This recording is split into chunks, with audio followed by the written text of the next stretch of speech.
assez riche avec une expérience dans les universités. Je suis l'enseignant qui donne l'enseignement sur l'introduction à l'Ayurveda à Institut Yog Sansara.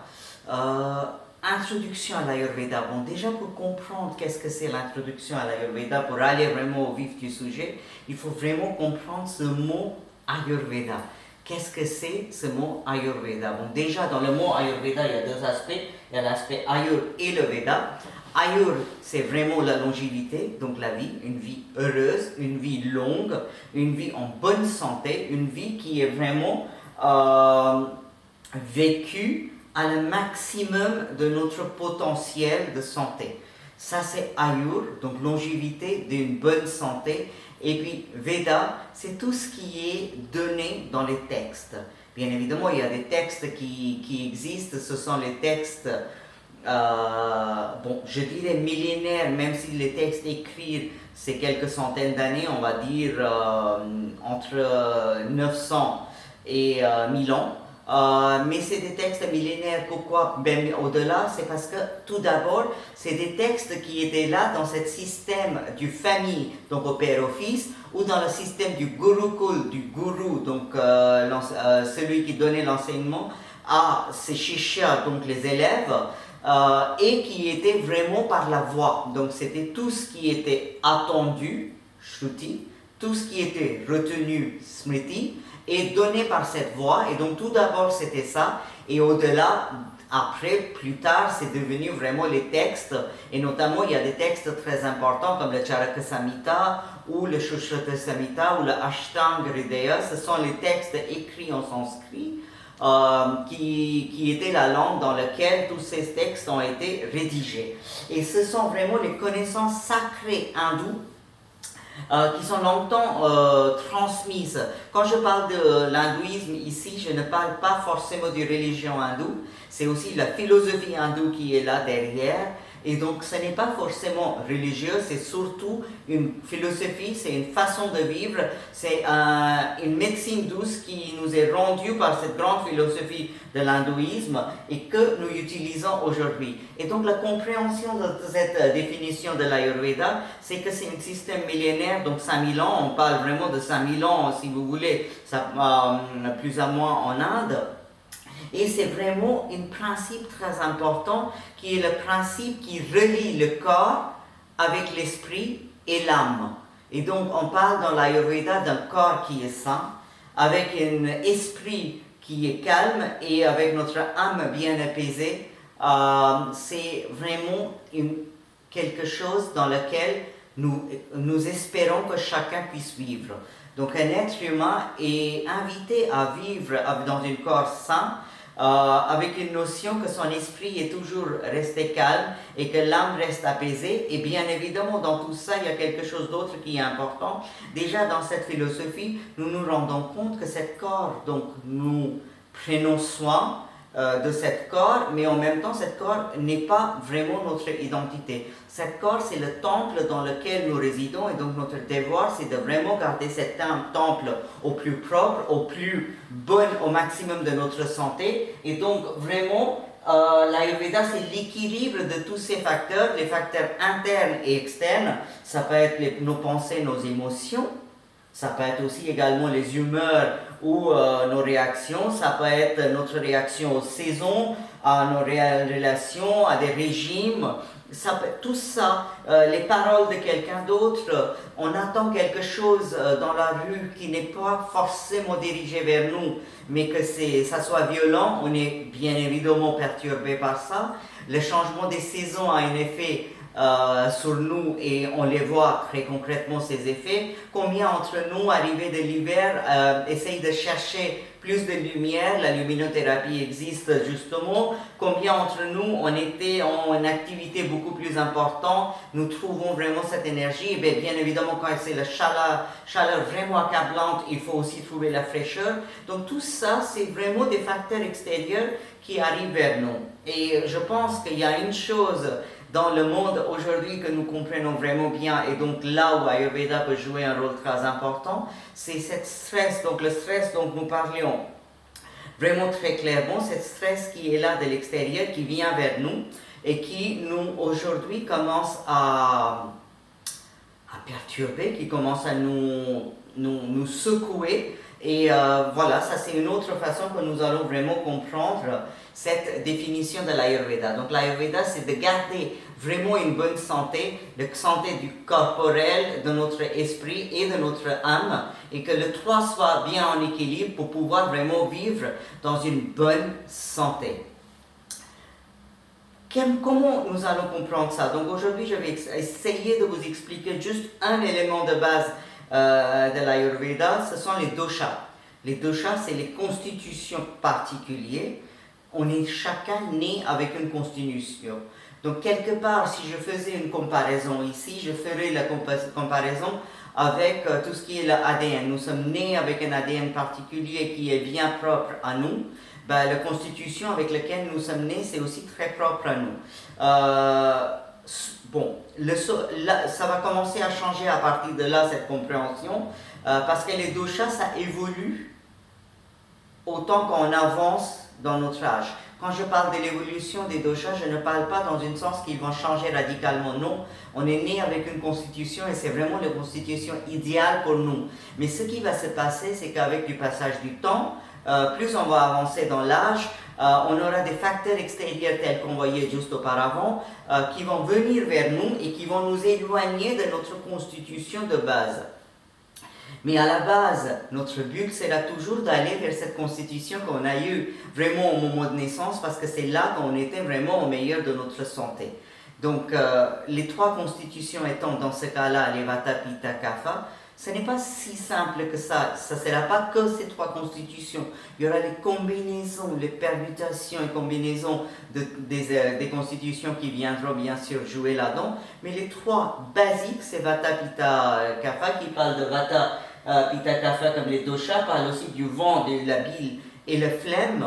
Donc ça représente vraiment les trois typologies, les trois constitutions selon lesquelles nous pouvons exister. Et ça a un effet direct sur notre côté physique, notre côté psychologique et notre côté émotionnel. Nous possédons chacun entre nous une constitution qui est également une petite, entre parenthèses, une particularité que nous avons et les Ayurvédas travaillent avec ça.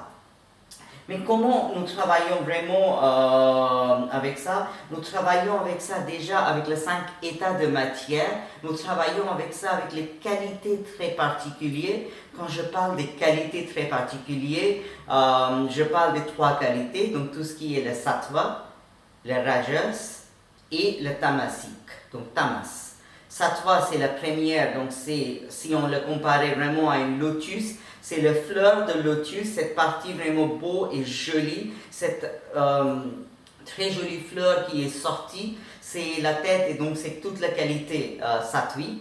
Le tige qui sort et qui descend vers le haut, dans laquelle le lotus il se trouve, c'est cette qualité tamasique, cette qualité de permutation, combinaison, le vecteur qui ramène l'énergie. Et puis le troisième, c'est le côté rajasique, c'est le côté un peu stagnant, un peu comme l'eau dans laquelle se trouve cette lotus, et donc les racines qui vont prendre de la nourriture.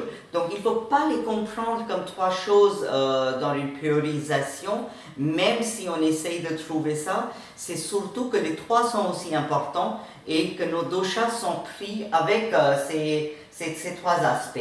Et tout ça va nous donner les aspects très particuliers que nous allons commencer à comprendre. Mais pour les comprendre, on va aussi comprendre quels sont les 5 éléments. Bon, bien évidemment, ça on le connaît tous. Hein. Les 5 éléments, c'est toujours les mêmes.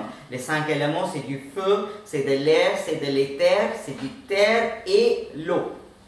Toujours les mêmes 5 éléments. On joue avec ces 5 éléments. Ce sont les 5 éléments qui se trouvent sur notre terre, qui sont là dans l'univers. Toute manifestation physique qui est là dans notre univers, que ce soit vraiment la terre même, les plantes, les arbres, les animaux, nous, s'il y a autre vie dans l'univers, si tout ça, tout, un caillou qui est là comme un météore dans l'univers, tout ça c'est fait avec les combinaisons de ces 5 éléments ou quelque part.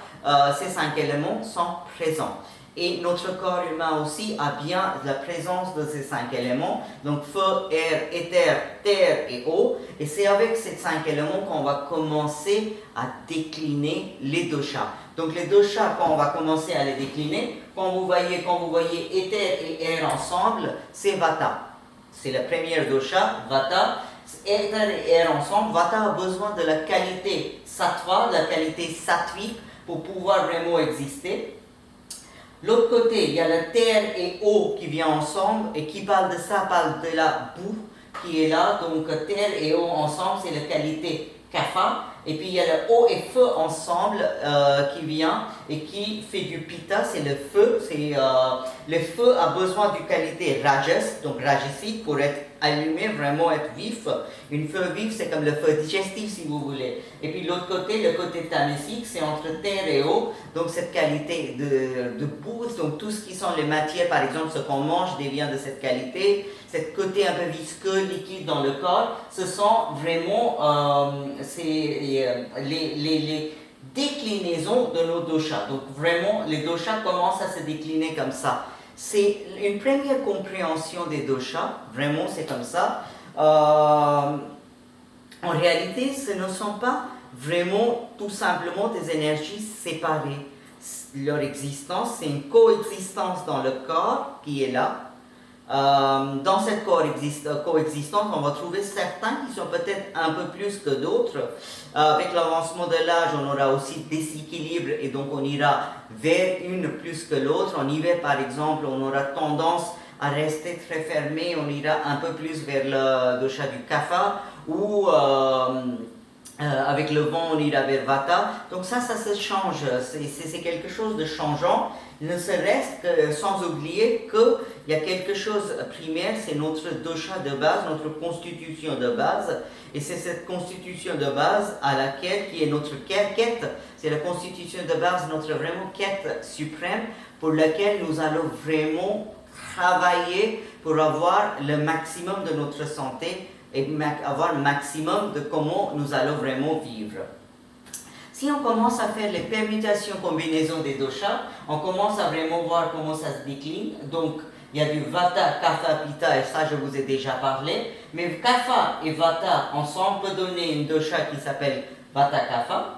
Similairement, kapha et pitta ensemble peut donner naissance à pitta kapha. Ou vata et pitta ensemble, c'est du vata pitta.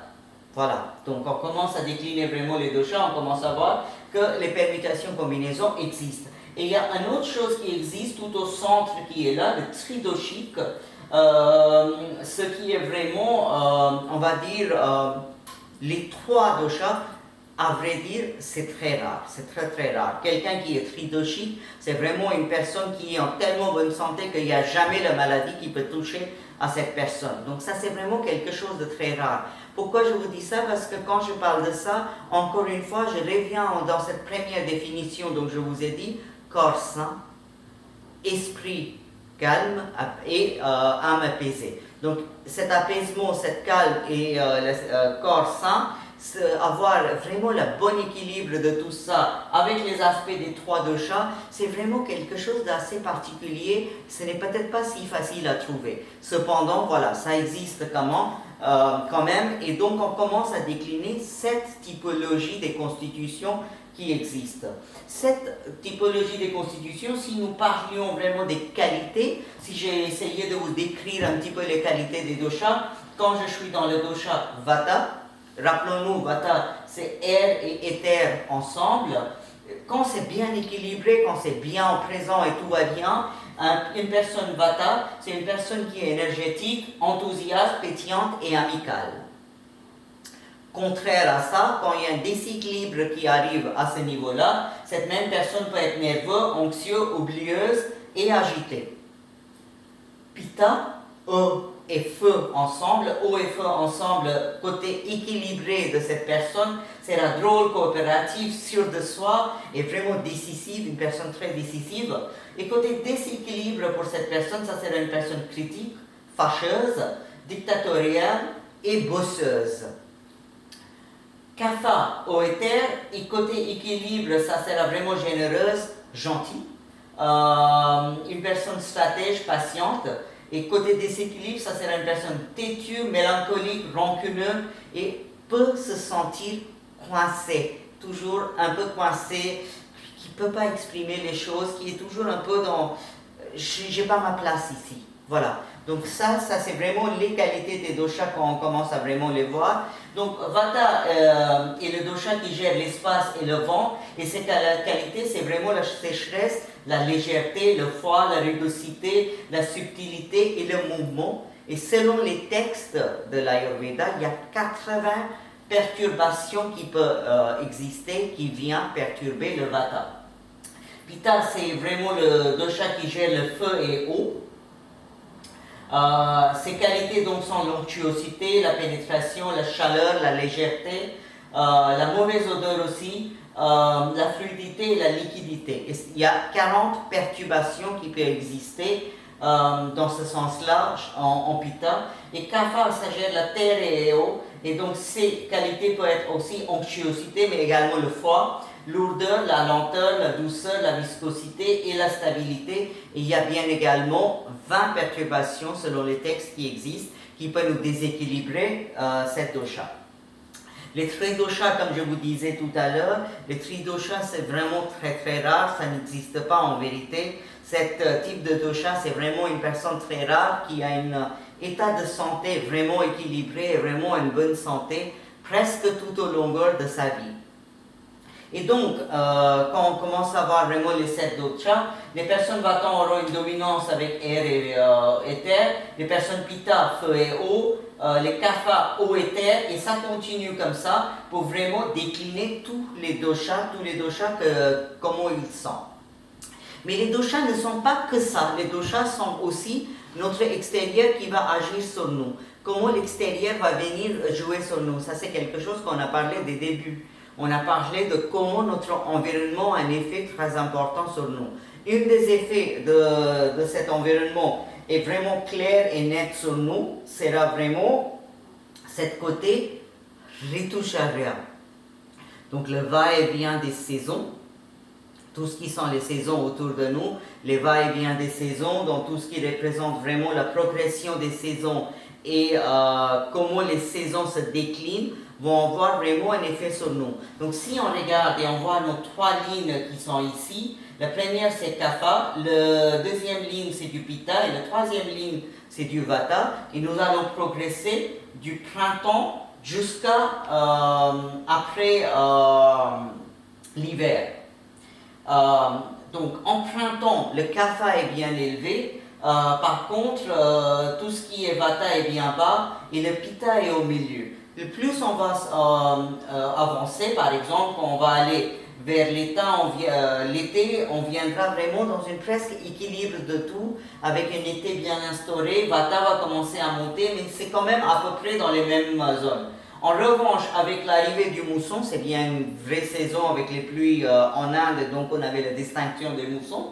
Donc avec les moussons qui arrivent, le Vata sera très élevé et le Kapha viendra vraiment vers le bas. Et ça va encore une fois changer parce qu'en hiver, avec l'hiver bien instauré, entre l'automne et l'hiver, quand on arrive vraiment dans l'hiver, le Pitta va commencer à monter. On a besoin de chercher de la chaleur. Donc le corps va naturellement aider et nous aussi on va aider le corps d'avoir cette chaleur. Comment par exemple dans notre nutrition on va trouver certains éléments qui vont nous augmenter la chaleur. Nous commençons à utiliser des épices en hiver que nous n'utilisons pas en été. Une des épices même ici que je vois souvent utiliser, qui est une épice très bien aussi pour augmenter cette pitta, la cannelle, est souvent utilisée en hiver, clou de girofle, encore un autre exemple. Contraire à par exemple du gingembre qui sera plutôt utilisé en frais dans les saisons plus estivales et en sèche dans les saisons plus hivernales. Donc ce sont vraiment comment les saisons agissent sur nous et les doshas sont changeants selon les saisons. Et si on commence vraiment à le voir, par exemple au début d'hiver, où nous sommes en saison de Vata, ça se réfléchit et donc côté émotionnel et l'esprit de ce qui va passer, on se sent un peu vide, anxieux, dans une désarroi et avec de l'appréhension.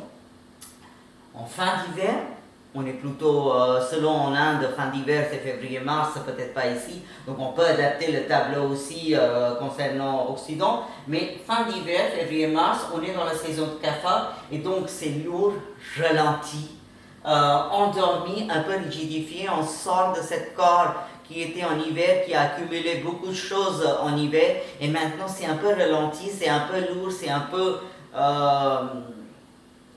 non changeante, et c'est là notre but justement de le changer. Et donc l'esprit peut être un peu engourdi et on cherche un peu la tendresse. En printemps vraiment, on devient un peu plus vigoureux et donc la mentale devient aussi plus stable. Début de l'été, Pitta, c'est la saison de Pitta, bien évidemment chaleur, et donc on commence à s'animer, ça l'affermit, on est plus ardent et il y a une clarté de l'esprit. Et donc à partir de là aussi, fin de l'été, août et septembre, Pitta également, donc c'est bruyant, c'est asséché, donc il y a une colère qui monte, il y a l'impatience et l'irritation. Et en automne, ça devient vraiment changeant et on arrive vers un dépit, un peur, il y a des émotions comme la jalousie. C'est vraiment ces côtés changeants des doshas qui arrivent, qui commencent à nous changer notre esprit et qui commencent à changer le niveau de notre santé par ces facteurs extérieurs qui viennent. Et ça ne s'arrête pas là, il y a aussi une dernière chose qui s'arrête dans cette compréhension des doshas et les doshas changeantes. Donc on a parlé de l'extérieur, donc tout ce qui est aussi l'émotionnel, on a aussi parlé des saisons, comment les saisons agissent, mais on peut aussi également parler une journée même, le jour même à ces moments très précis dans lesquels nous vivons au cœur d'un certain dosha. Par exemple, de l'aube jusqu'à 10 heures du matin, nous sommes bien dans la période du kapha. Ensuite, à partir de 10 heures jusqu'à 2 heures d'après-midi, nous sommes dans la période de pitta. Ensuite, de 2 heures d'après-midi jusqu'à 18 heures, nous sommes dans la période de vata et ça continue comme ça. Donc, c'est une continuation en permanent. Qu'est-ce qui se passe? Donc quand on est ici dans la période de kapha, tout au début de la matinée, l'énergie commence à venir, nous sommes là dans la préparation de la journée, il faut éliminer les restes de la journée d'avant et on commence à manger un petit peu et là il faut vraiment activer, faire l'exercice, activer le corps. À partir de là, nous sommes vraiment instaurés dans notre journée. Là, c'est vraiment tout ce qui est cadre, la planning, la planification des tâches, tout ce qui va vraiment dans un sens organisationnel. On va vraiment bien manger et notre taux métabolique sera très haut. Ça va commencer à diminuer dans la période du vata, là où on sera beaucoup plus amenable à communication, aussi à socialiser, donc vraiment aller à la rencontre d'autres personnes. Et on va plutôt penser à manger le dernier repas. Attention, l'Ayurveda parle vraiment de dernier repas bien avant même 18 heures. Souvent dans le cas en Occident, je parle souvent de manger le dernier repas par exemple avant 19 heures. Pourquoi? Parce que si on va avoir un sommeil bien et quand on se couche aux alentours de 22h, 22h30, il ne faut pas être en pleine digestion au moment de se coucher. Pourquoi? Parce que ça va nous vraiment empêcher d'avoir un sommeil profond et donc quelque chose qui va nous donner vraiment l'impression que j'ai bien récupéré mes énergies. Et pour vraiment éviter que ça passe comme ça, on parle souvent de manger le dernier repas et donc le dernier repas c'est léger. Il y a une expression souvent en Ayurveda quand on dit le matin quand je mange je suis le roi, l'après-midi quand je mange je suis toujours le prince. Mais le soir, je suis le pauvre. Pourquoi? Parce que le matin, c'est le premier repas de la journée. Il faut manger vraiment un repas bien pour la bonne santé, un repas bien équilibré tout au matin. Dans la matinée, le déjeuner, ça doit être pour le prince. Donc, je mange un peu plus léger que le matin. Je ne vais pas avoir l'esprit complètement engourdi par la digestion toute l'après-midi non plus. Donc, manger léger à ce moment-là, aide pour beaucoup. Et puis le soir, je mange très léger, donc souvent une bouillon, une soupe. Dans l'Occident, ça peut être même salade parce qu'on a l'habitude de manger des crudités. Souvent, en Inde, les crudités seront plutôt pour les repas avant parce que ça demande plus sur le feu digestif et le soir, ça sera les choses un peu plus prédigérées. Voilà, donc la compréhension des doshas, c'est vraiment ça. Les doshas, c'est des constitutions vraiment particulières. Chacun d'entre nous a une constitution avec laquelle nous sommes nés. Cette constitution aura tendance à changer, à évoluer, à devenir quelque chose loin de notre constitution de base. Ça, c'est l'état naturel des choses. Le change est permanent. Et toute notre tâche pour garder notre bonne santé sera de garder cette constitution de base de notre naissance dans un corps qui est sain, dans un esprit qui est bien apaisé et dans l'âme qui est bien calme aussi. Souvent, tu interchanges le mot de calme et apaisement, mais l'idée, c'est vraiment avoir ce côté sain, apaisement et calme sur les trois éléments qui constituent vraiment l'être humain. Merci beaucoup.